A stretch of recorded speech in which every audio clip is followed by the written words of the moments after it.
Well, as the debate grows over gun laws, the 7 on Your Side I-Team has discovered that it is possible to build a gun in your own home using simple tools with no serial number so that police can't trace it. And it's all legal. I-Team reporter Nathan Baca takes you inside the world of so-called ghost guns. Building your own gun is a legal hobby with growing legal problems. Clarksburg, Maryland high school student Alwyn Chant bought online parts, built his own handgun, brought it to school for months, and is now serving a jail sentence. A California felon built rifles he used to murder 5 people despite a court order prohibiting him from having guns.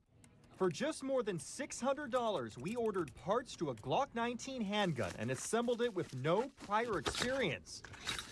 It's called an 80% lower receiver because inside this container is 80% of a Glock 19 handgun. We have to complete the remaining 20%.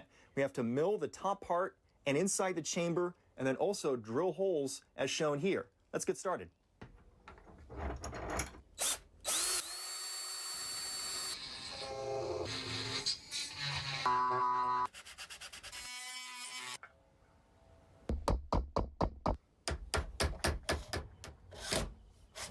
This Glock 19 project took just about an hour to finish. All it would take would be a little bit of oil along the barrel, working the barrel out to take it out on the range. Online videos provide free gun assembly tips from simple handguns to more complicated AR-15 rifle builds.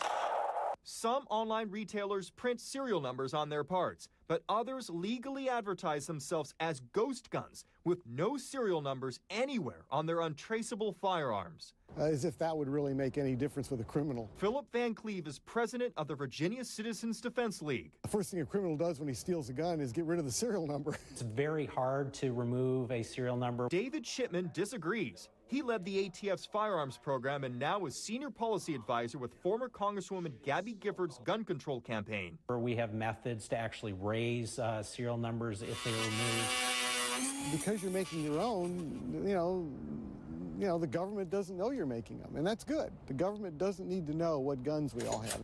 If you want to build your own gun and that's your thing, fine, but, you know, I have a right not to have that gun stolen from you, used in a crime, and then police have no leads to follow through. So clearly we see how easy it is to build a gun at home. I have to believe lawmakers have a reaction to this. Well, we showed lawmakers the video of us putting together these guns, and in effect, many lawmakers don't know these exist. It's been on the books, legal since 1968, the Gun Control Act, but it's obscure until now because there's a lot of, there's a growing retail market, especially when you see online, some of these websites are proudly advertising themselves. This is what we can do, unserialized guns. It's something that's growing now, and lawmakers are becoming aware of it now. It's fascinating and scary at the same time. That's very interesting. All right, Nathan, thanks very much for that.